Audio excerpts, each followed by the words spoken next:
welcome to Tell Muses, a podcast from storytellers to storytellers, for storytellers, with storytellers, all about stories and storytelling.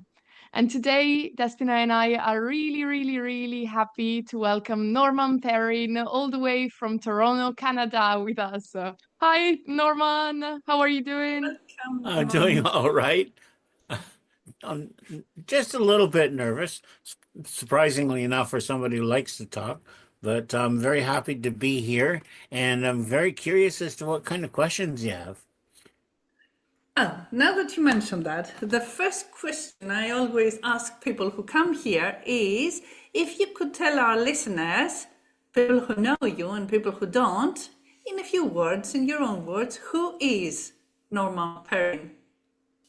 I asked myself that question. This is true. I asked myself that question yesterday, and I didn't come up with an answer.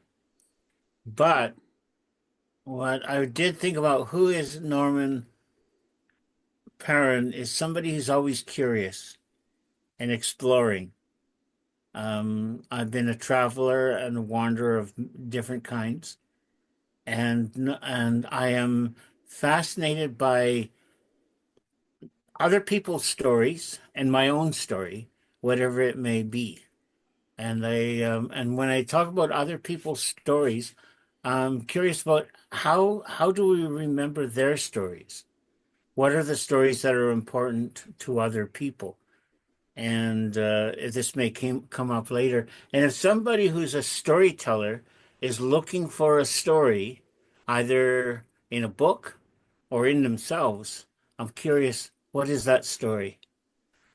So Norman Perrin is, again, I would have to say, somebody who likes to wander around and put his nose into other people's business, I think.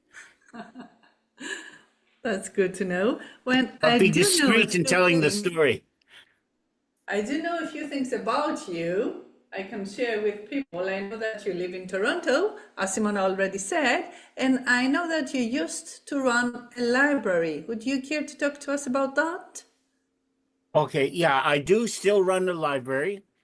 Um, it's about six. You can't see it, and even in this picture, but it's about 6,000 volumes of folk tales and books about storytelling and about the field. And one of the and the way it started was in 1990.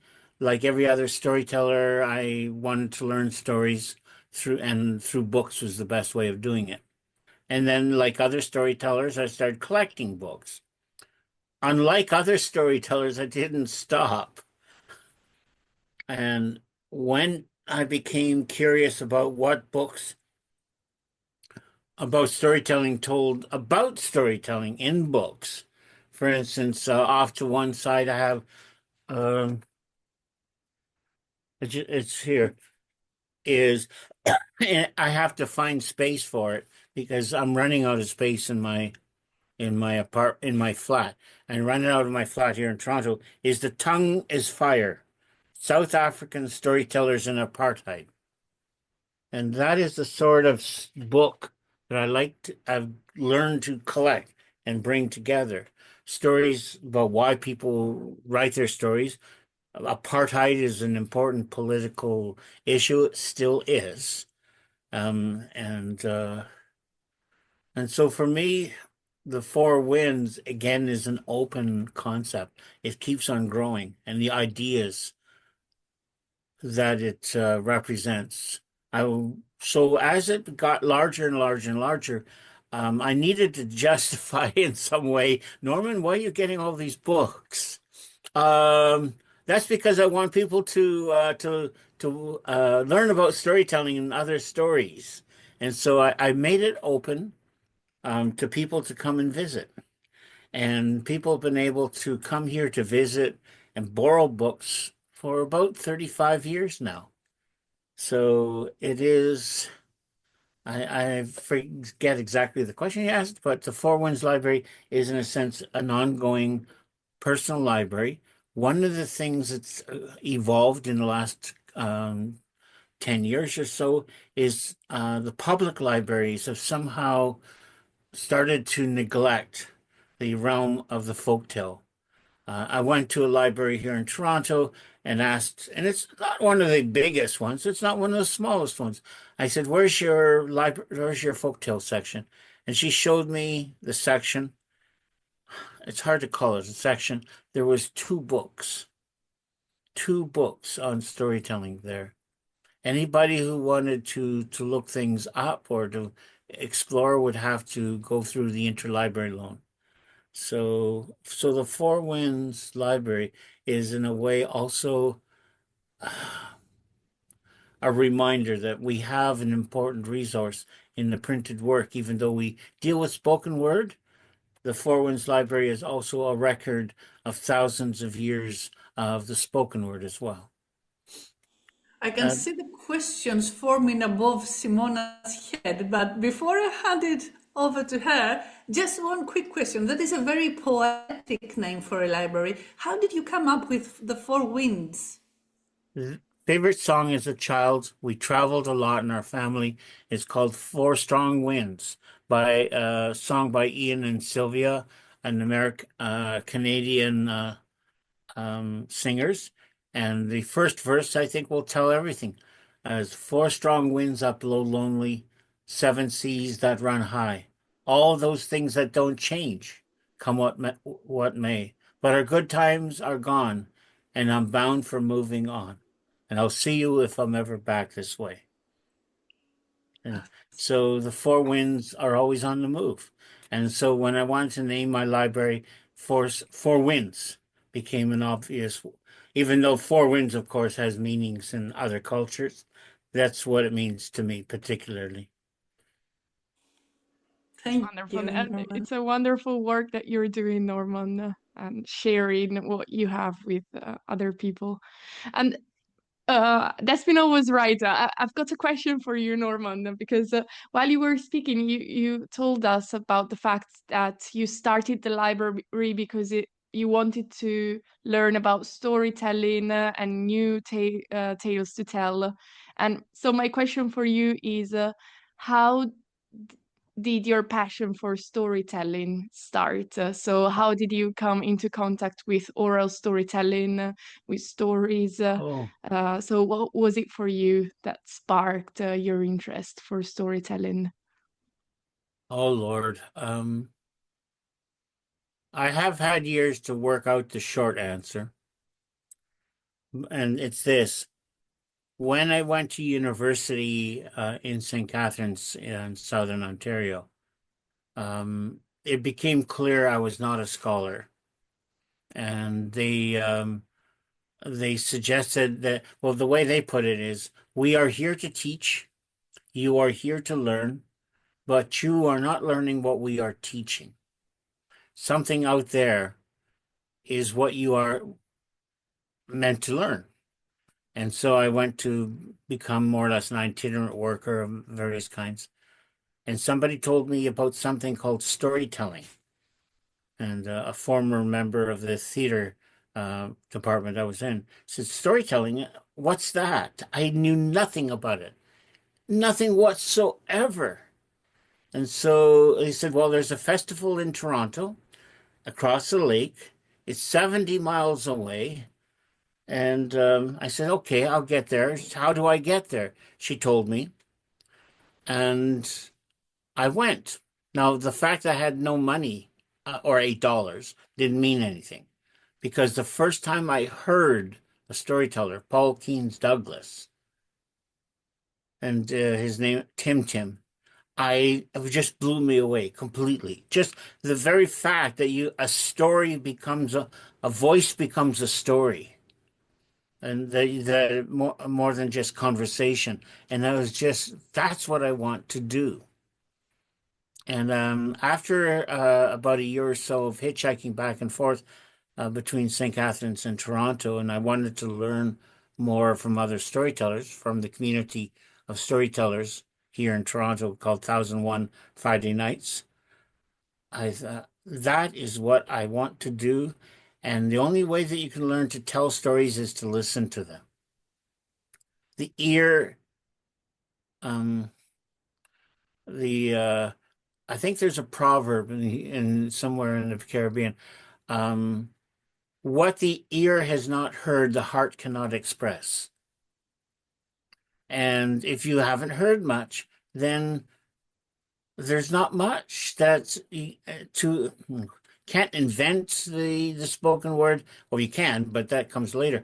Um, I realized that I just had to get used to listen live people speaking. There's lots of recordings.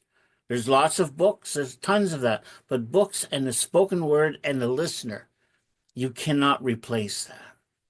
And that is why I just transformed my life. And as I said earlier, I've been on the road ever since, in one way or another.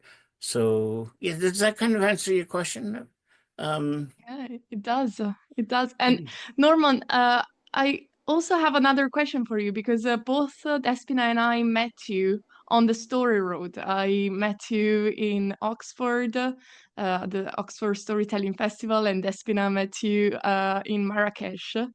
Right. And I remember when I arrived at the Oxford Storytelling Festival, the first thing I saw was you sitting down with David Heathfield, and you had your storyboard with you, and there were some Right. elements, the story stone, sorry, with you, and there were some elements on the stone, and you were Uh-huh. creating a story together.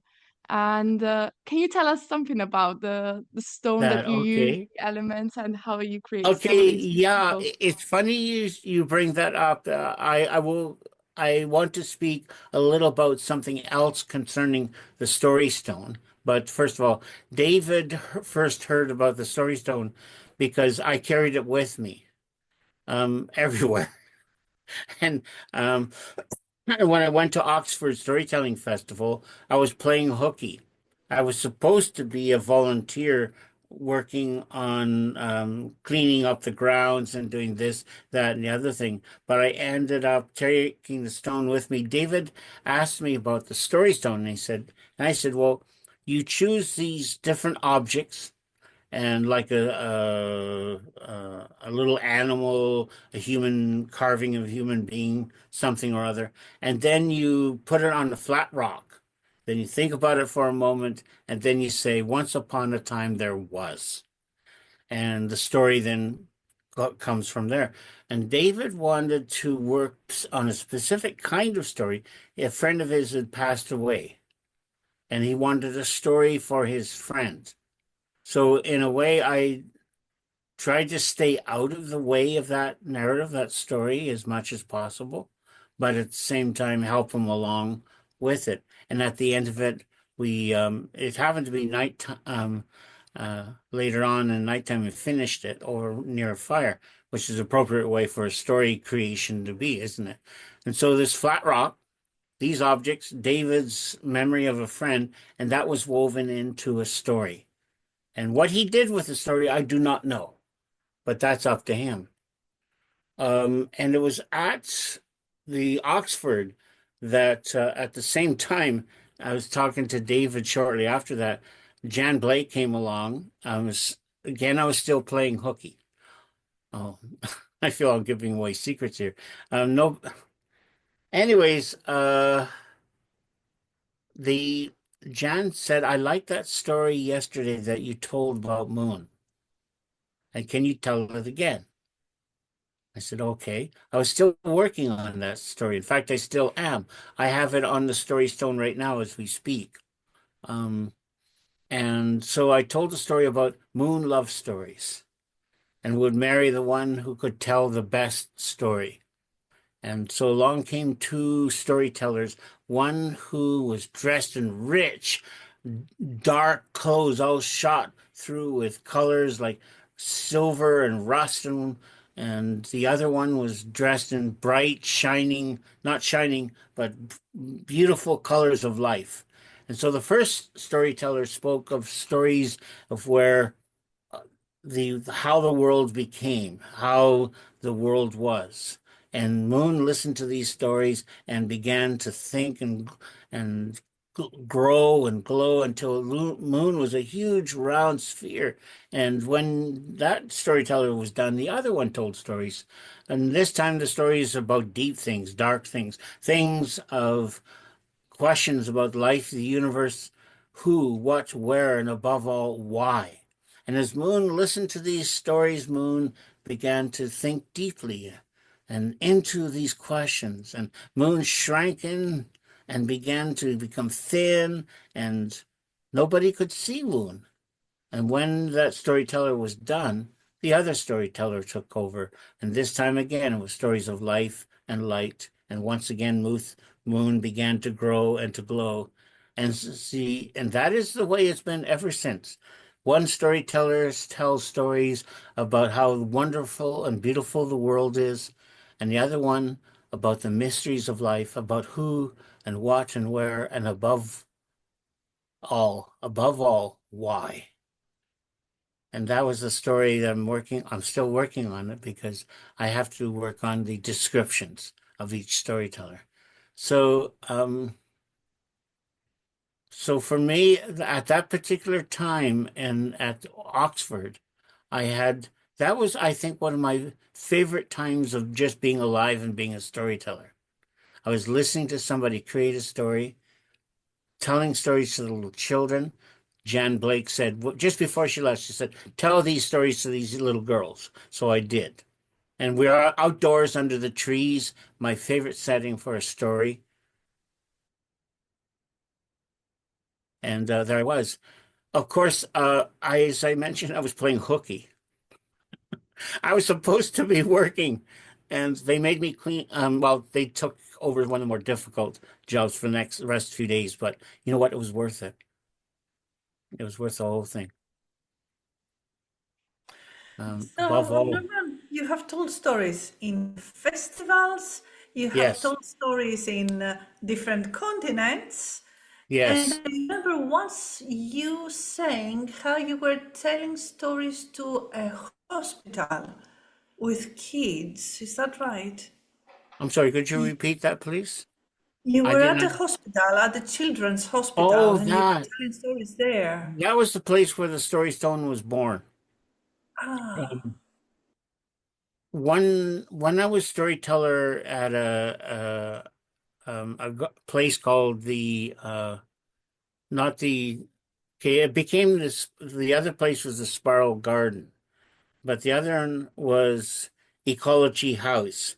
And my friend Justin Lewis was leaving the place as a storyteller. And like as storytellers, we network with each other. And he said, would you like to take over? So I went with, uh, and again, it was an outdoor area. I loved working in outdoors. And while I was there, a man showed up. His name was Paul Hogan. And they needed information about the compost heap because their garden, which is an outdoor program for children, their compost wasn't working very well. And could I, you know, give them advice? And okay, it doesn't matter what's composting or sitting under a tree, everything goes around to storytelling eventually. And Paul said, well, I'd like you to come and visit the spiral garden. And I said, well, I'd love to. And the next couple days I showed up. And I just arrived, and there was children everywhere under the trees and wheelchairs and stretchers. There's community children. There's all kinds of children. It was an innovative program that mixed all of the children together, not just the ones that needed help and the ones who were the community children off on two sides. They were integrated with each other. And that was the day that I just wandered around and they asked me, hey, Paul said, I'm sorry, I'm busy right now. I can't show you around. And I've got a group of people from another hospital here. Can you give them a tour of the Spiral Garden while, while I'm busy? I'd only arrived 3 minutes or 4 minutes earlier. And the sort of person I am, I said, sure, I can do that. I made up a story about, well, there's the painting table, and kids love to paint, and they paint their pictures, and in other words, I just talked about what was in front of me. And I guess I did all right because next couple of days I was hired as storyteller in residence. I was there for 5 years. It was again one of the more wonderful times of my life. And during that time, I developed different. Paul had different ways of creating stories for the children and as groups, and I did it with a story stone with the children as an individual working one on one, and that changed. So the Spiral Garden is still there. It's a hospital that's called the Bloorview Holland now, and but the original idea is still there, that the child needs a story and a place to make their stories happen, not necessarily to tell them or hear them, but to just play, a playground. Simona, have you heard the story where Norman is at this children's hospital and a kid repeatedly asks for him to give him another version of Red Riding Hood? Little Red Riding Hood. I You did haven't not. heard it? No. Oh, Okay. Norman, would you That's please? the thing I loved about that place. You could get questions that at the outset seemed the most ordinary question, and then all of a sudden becomes a little more challenging. Jonathan, it was lunchtime, about 5 minutes to lunch, and where the children would gather for their food. Anyways, John comes up in his wheelchair. He's got the wolf costume from the costume cut, and it's around his lap, and he's got a grin on his face. He says, "Hey, I want to do a story." He says, "Okay," because acting out stories was one of the things we did as well. And I said, "Okay, that's great, Jonathan. I want to be the hero. No, I want to do Little Red Riding Hood. Okay, I want to be the hero. That's fine. I want to be the wolf. Oh, okay. You want to be the hero, Little Red Riding Hood, and you want to be the hero, and you want to be the wolf. Jonathan, we're going to have to change the story a little bit. So can you give me playing for time?" He said, we'll do it after lunch, and I'll give me time to think." And Jonathan started to cry because um, his session at the Spiral Garden ended after lunch. His parents would come to pick him up. He would not be back for another year. So there he was with the wolf costume on his lap, looking at me. Okay, maybe I exaggerate about the crying part, but he sure looked unhappy. That's how I remember it anyways. And I said, "Okay, then." Lightning struck. I said, "Okay, Jonathan, once upon a time there was a the Little Red Riding Hood. Red Riding Hood was going through the woods, and Little Red Riding Hood met the Wicked Woodsman. The Wicked Woodsman said, 'Little Red Riding Hood, what are you doing in the woods?' And I said, 'She said, I'm taking a basket of goodies to my grandmother.' And he says, 'Oh, how are you getting there?' 'I'm taking the path of pins. I'm taking the path of needles.' And so the woodsman said, 'Well, goodbye, Little Red Riding Hood.' And of course, he was wearing his thick boots. And so he ran down the path of pins and needles much faster than Little Red Riding Hood could. And but on the way, he got to the cottage. There was little Granny. He grabbed her, tied her up, threw her in the closet, and put on the dress and jumped into bed and put his axe right beside him. And the door knocked. Knock, knock, knock, knock. "Who's there? Who's there?" And said the Wicked Woodsman. And it's Little Red Riding Hood, said Little Red Riding Hood, and I'm here to bring you some nice goodies. Oh, so in she comes in, and there's the Wicked Woodsman lying in bed in Granny's nightie. "Gee, Granny, what a big hairy beard you got." The better to keep my chin warm in a cold, cold winter. Gee, Granny, what big hairy arms you got. The better to keep my arms warm in a cold, cold winter. Gee, Granny, what a big sharp axe you've got. The better to chop up little girls with, said the Wicked Woodsman, and jumped out of bed and began to chase Little Red Riding Hood around. Help! Help! Help! Help! Will nobody help me? And suddenly through the open window there leaped, can you guess who went leaping? It was the Wicked Woodsman who came through the window. The wonderful wolf. And the wonderful wolf landed, went grrr, and the Wicked Woodsman, who was a coward, jumped back through the window, disappeared, was never seen again. And Little Red Riding Hood and the wolf went and got Granny out of the closet, and they had the cookies and tea, and the Little Red Riding Hood, and oh, I'm sorry, I should have given the action. And will nobody help me?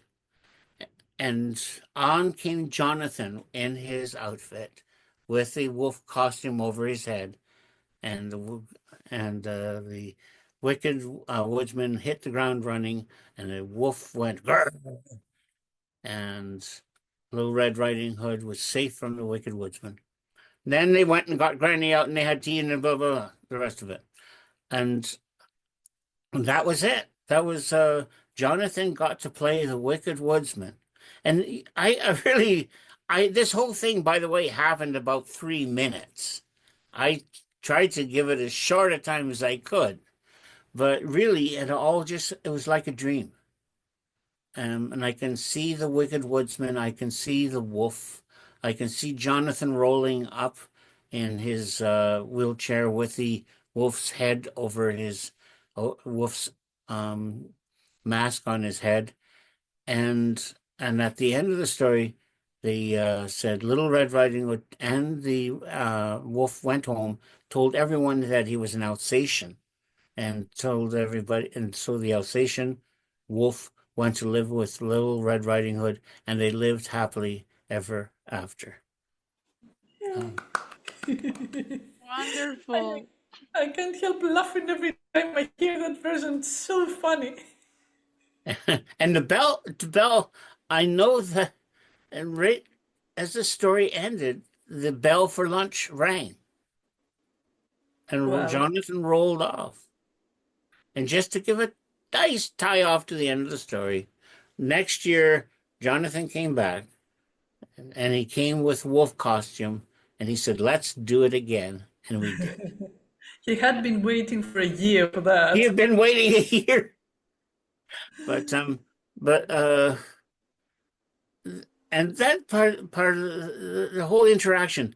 How do we get our ideas for stories? And by the way, I got into trouble with my other storytellers for that story. What do you mean? Because the idea of Little Red Riding of the Wicked Woodsman and an axe and a little girl didn't come across as being appropriate. But then again, it's no more realistic than Little Red Riding Hood and the Wolf. What bothered them, though, was the fact that the violence of men towards women, young women, was a little too close in that version of the story. And but for Jonathan, is a way to be the hero in a story that he liked, and he liked the wolf story. So I think that we take from our stories what we need. Indeed. Anyway, that thing is a fad now, taking classical folk tales and reshaping them, moving the characters around or telling the story from another character's point of view, etc. It is a common thing now. Mm-hmm. But at that particular point in time, I was looking forward to lunch in about 4 minutes' time. My agenda was not to say, "Oh, let's rework an traditional folktale that has been, everyone done a million times now." Um, you see, I'm not too sure what people think about the reworking of traditional stories. I think that for myself, we use the stories for what we need. But if we mess around with the important elements of the story, as you may notice, I did not change anything in Little Red Riding Hood at all. On the I, contrary. in fact, I emphasized Yeah. the part that, and that's what frightened the adults. It frightened them that that a man with an axe is the central figure in that story. It's not, we're not hiding the wolf anymore. The wolf is there with all the teeth and all the fur and all the ugly. And but at the same time, Jonathan got to steal the power of the wolf and use it according to his own um and his own life. By the way, Jonathan, years later, Jonathan does not remember this story or this happening. Um, but I remember it. I can't forget it.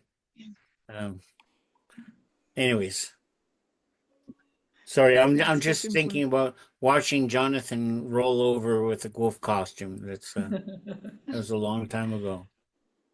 That's a good image to have in mind. And Norman, again, to go back to the story stone. So I saw you using it, and now you said that at the children's hospital is where it all started, where you got the idea. So, Right. how did you get the idea for the story stone, and how does it work? Can you explain it Well, for okay. somebody who's never seen it? Well, it was in, like the other things I've talked about, is in response to a problem.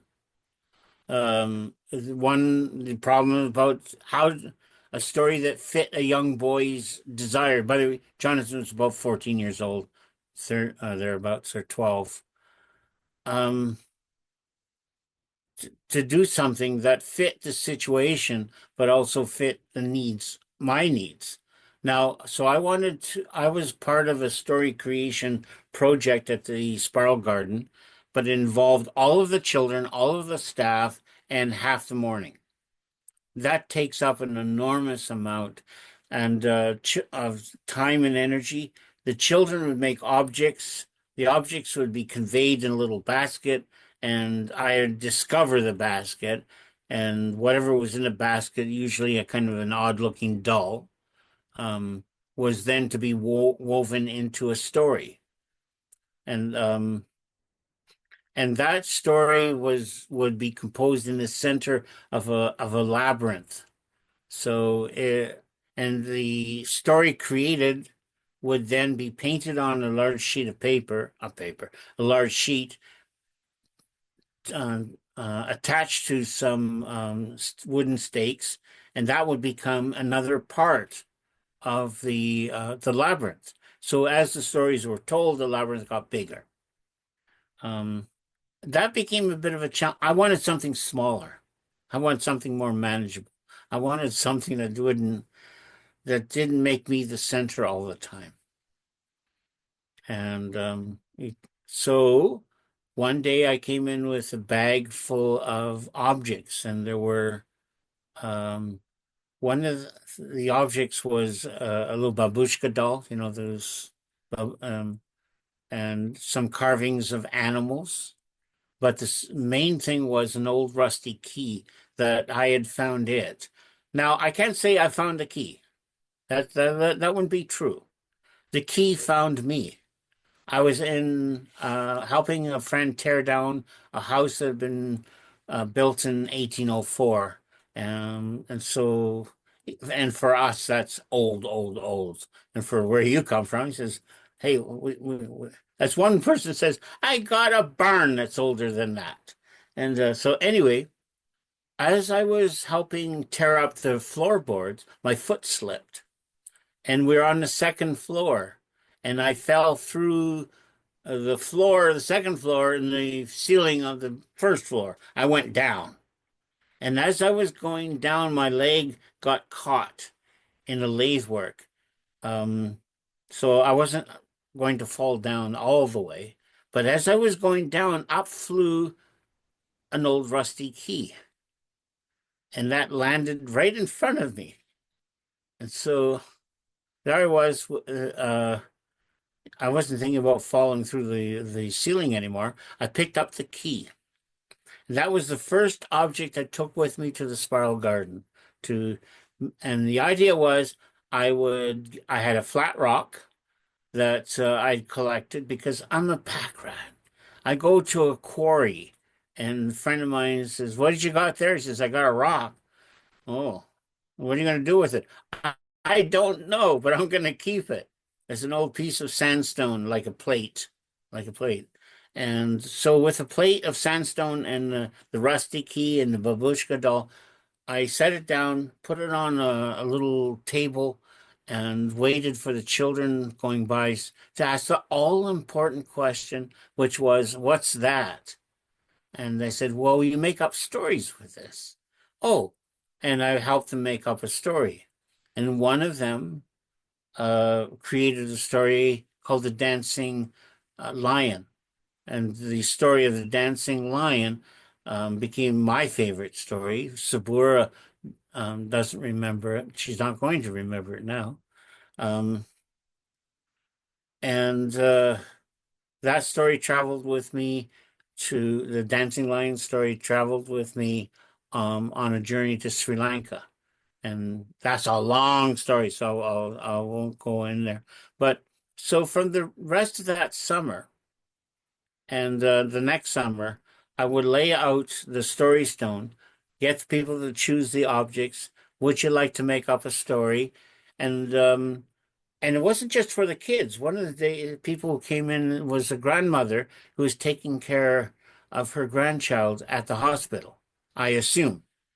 She asked me the question, "What's this for?" And I told her, "Oh." And she says, "Oh, I'd like to make up a story." Now, this is for the kids. This is a grandmother. But, the rules don't, there are no rules. I wanted to make up a story. The story was asking to be made up and created. And she chose an egg. And on the egg, there was painted a picture of a man, midnight with the moon in the sky, and they're riding through the darkness. Um, so she came up with a story. Very briefly, the story was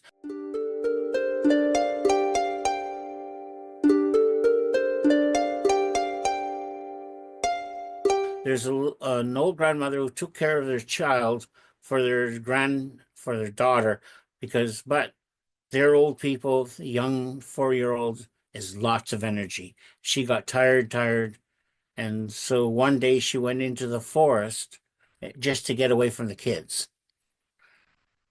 So while she was there, she met a monkey and then more monkeys, and they became friends with her. She stayed in the forest for a while with the monkeys, and she learned their language, and she told them stories.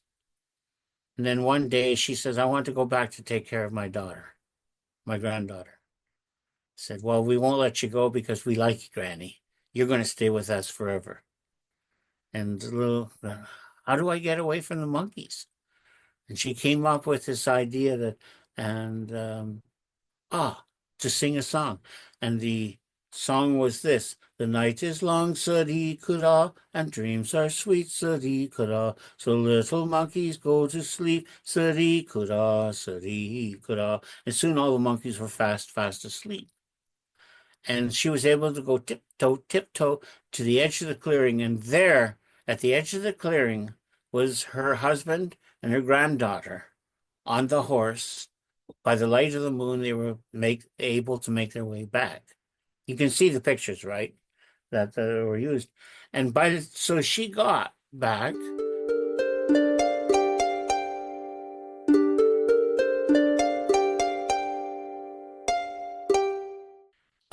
I said goodbye. Whatever happened to her, I have no idea. But that story stayed with me, and it adapted itself to not just the grandmother, not the grandmother, but to a grandfather and others. And and incidentally, the old granny had learned a way to deal with her grandchild, sing it a lullaby. And so I guess Granny and I both got something out of that story that was created. But that story has remained with me since then. And why did so the Story Stone was popular enough that it was portable. So I had a friend of mine make up a wooden box. The wooden box went into a backpack. A whole bunch of objects had started to accumulate because it wasn't just a little bag anymore. It was a whole bunch of things. And I traveled with the Story Stone and the objects from Canada to Scotland to England to Switzerland to Israel to Bangladesh and Sri Lanka. And it just grew, you know. And so we're going to Marrakesh, inshallah, and I'm taking the Story Stone with me, and I'm hoping to continue the saga of the Story Stone when we get there.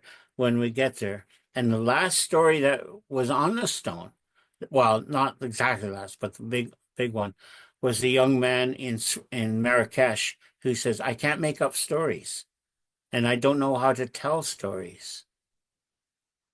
I says, "But what's that for?" And that's the important question, isn't it? What's that? And I told him, and he says, "Well, I can't make up stories." Within an hour, he'd made up his own story and told it back to me. And so he told the story that he created for himself for the very first time. And what is that story? You'll have to go to to Marrakesh to find out. But I know I have it written out, but I plan to have it. But right now it doesn't feel. It's a very short story, but So I'm nice. not Reminded me of the story of the man who had no stories. right. Oh, this is it. The man who had no stories. Now that's a funny story because when people tell me there are no, I don't know, and I don't make up stories. Well, then I wanted to show you, Zuhar, that we can make up stories. But it was important at the very beginning part. He had to ask me. He had to come ask the question, "What's that? What's it for?" And even at the one point, oh well, the story's short enough. I want to throw it in. Um, he chose a wooden donkey, a wooden lion, and a camel. So the camel, they were all placed on the Story Stone. And he said, "Okay, once upon a time there was." And he said, well, there was a camel going through the desert, and the camel saw a lion and a donkey, and they were lost and they were dying of thirst. Um, but the camel wanted to help them, but he didn't know how to do that. And at that point, he couldn't figure out where the story could go from there. So he didn't know what to do. So then he said, Norman, the lion ate the donkey and the camel. And I says, Zuhar, you can't do that. You know that. And he says, "Yeah, you're right." So he thought about it for a moment, and I didn't give him any prompts. I just told him he had to continue. And he said, "Okay, this is it." He said, "The camel wanted to help them. He was a compassionate camel. But what he did is he uh, uh, to ran to a place where he could leave footprints in the sand. And the footprints would be seen by the lion and the donkey. And then the camel kept on going where it would be safe. And when the lion and the donkey came along, they saw the footprints, and they followed the footprints, and the footprints went to an oasis, and they kept them with water and food until they could find their way out of the desert. And that was the story that Zuhar created. That's not Zuhair, the artistic director of the Marrakesh Festival. That's obviously another Zuhair, There's right? another Zuhair. Okay. No, this is Zuhair Loha. But yeah, Okay. his name. Like the last story you told us before that, you had this little song in it, and many a time I have heard you put some music or singing in your stories. You do Yeah. play the flute, don't you? Yes, I do. Mm. Somewhere here. So do Um, you also make the songs for the stories then? oh yeah. Oh Mm. no, it's I can't. Okay. I very seldom sit down to create a song. It is as the story is being told, I have, oh yeah, I would like to, a story or a short melody will suggest itself. Hmm. Um, Now the story where Moon loves stories may have a story, a song go into it, but but I don't know for sure. But most of the time, I don't sit down to create. But all of a Hmm. sudden, while my brain is wandering, something will uh, see. Like for instance, when I was with the woman, the grandmother underneath, and she was the one who suggested really the idea, kind of the a lullaby, and Hmm. she didn't know how to do that. But the thought came to me that I didn't sit down there and say, I'm going to make up a song for you. It was Yeah. there. It was like it'd been waiting for its chance. And I said, well, yeah, well, he was sitting there and he said, the lullaby, of course. And this just came in. It was a spontaneous. The night is long, Sarikura, and dreams are sweet, Sarikura. So little monkeys go to sleep, Sarikura, Sarikura. And there it was. I didn't even have to work at it. I had this image where you were telling us this, like there are stories and songs flying above, and as you tell the story, one of them just flies its little wings and just lands on your shoulder. Yes. And tickles me underneath my nose. There you And, go. And then and comes then out of your mouth.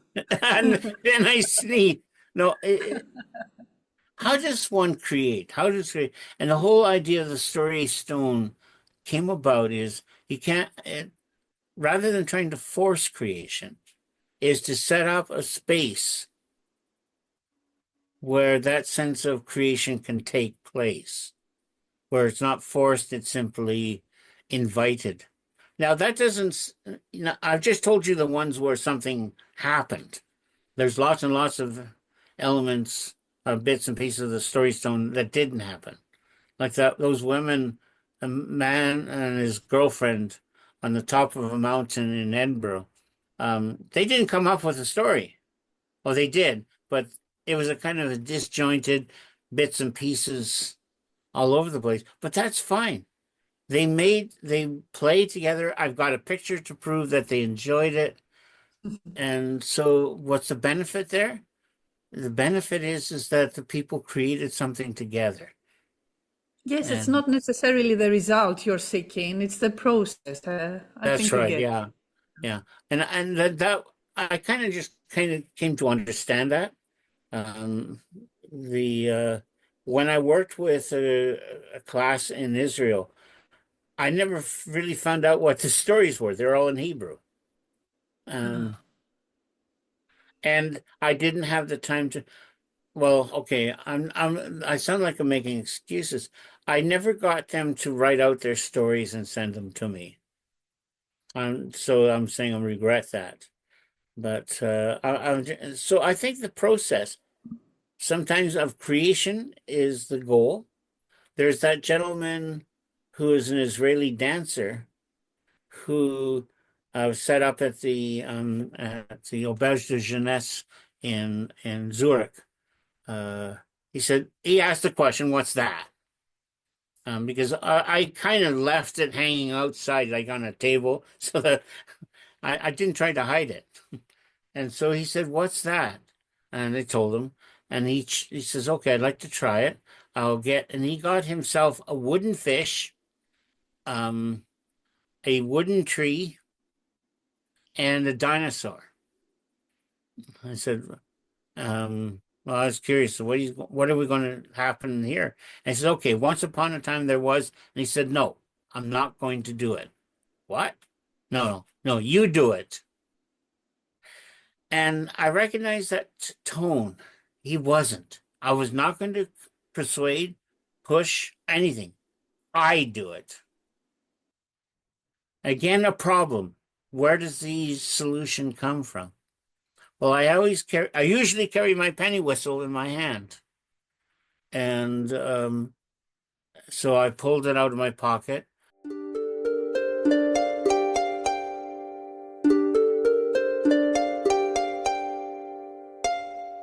And they said, well, once upon a time, in the beginning of the world, there was an island, and the island had a tree, and the tree was the last of its kind.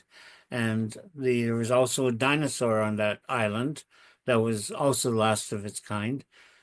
And so the dinosaur wanted to eat the food, but if it ate it, that tree would die. There would be no more trees, and the dinosaur would die. Didn't know what to do. So just thought about it and asked I need to get my friend the fish for some advice. And of course, in those days, all creatures of the world spoke and communicated in music. So out came the penny whistle, and the dinosaurs called for the fish. And out came the fish, and the fish spoke, says, da, da, da, dee, dee, dee, da, dee. What can I do for you? And he gave the problem. If I eat the last of this fruit, then the tree dies. If I don't eat it, I'm dying. Well, the thing is, said the fish, what you must realize is that the fish is going to, I mean, the tree is going to die, but it is better to plant than it is to destroy. And the dinosaur said, you're right. And so it's plucked the last fruit, dug a hole and buried it to plant it, and then lay on top of the tree to die. But millions of years later, the descendants of that tree was growing across the land, and there was a man going through the forest, and he was looking for a right piece of wood to make a flute. And he found it, and he made the flute, and he began to play it.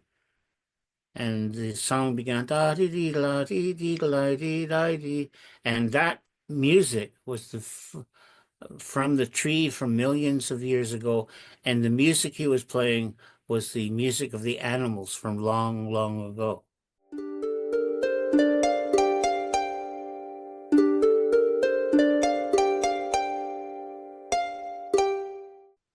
And that's where I ended the story. And our Israeli dancer said, when I have a child, I'm going to make up a story stone. We are going to make up stories between the two of us. So, and I sure hope he did, because this was a long time ago. And I think that what he was doing was testing me. He said, here's this silliness. This guy's got a box with a wooden box with objects, a stone, and you make up stories with it. Well, yeah, why? What value is that? Does it really do it? And I'd like to say it does, but it has to come out from the person asking the question. Again, what is that? What's it for? And they said, oh, you make up stories with it. And occasionally you get to have a singing fish.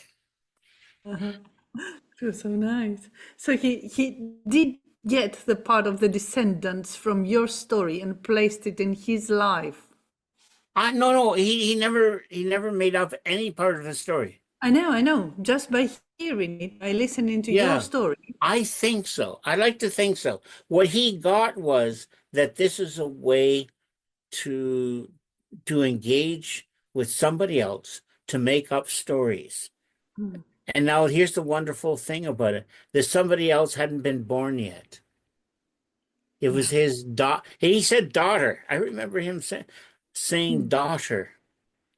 Okay, I could be making that part up. But But I seem to remember him saying, and when I have a jo or a child, a daughter, we are going to have our own story stone. We're going to make up stories. And Brilliant. that is the success of the interaction. Not that he created a story, but that he saw himself and a child that had not been born making up stories. Isn't that something? Absolutely. It's a different kind of result. Yeah. But works for me. It's just like the for some reason I'm thinking of the grandmother who came to me under while I was sitting under the tree in a sproul garden.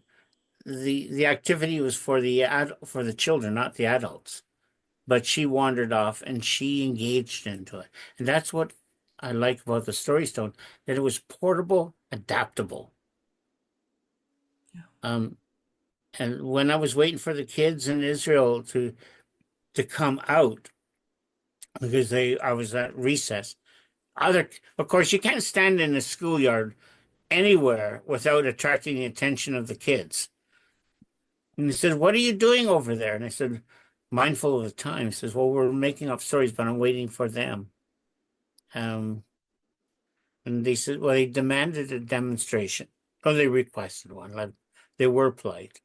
And I said, "Okay, then." And we made up a little something, but I had nothing to work with, or nothing I thought I did.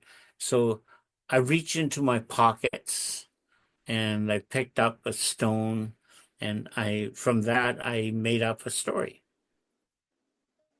And just as I finished that story, the children from the school inside came out and to gather me in to the so th- I'm just saying is that is we all have the capacity to create. Sometimes we just don't have the opportunity and the permission to do so. Um, And I'm we not have too sure made what to say next right a now. full circle back to the story stone, I think. Yeah. That was a lovely way to finish this interview. Thank you very much for being here with us, dear Norman. Well, thank you for inviting me to this. I'm really need to, in a sense, talk things through because I'm still working out this whole thing. What's it for? What's that? What's the story? Yeah. So this is another part of it. So again, thank you very much.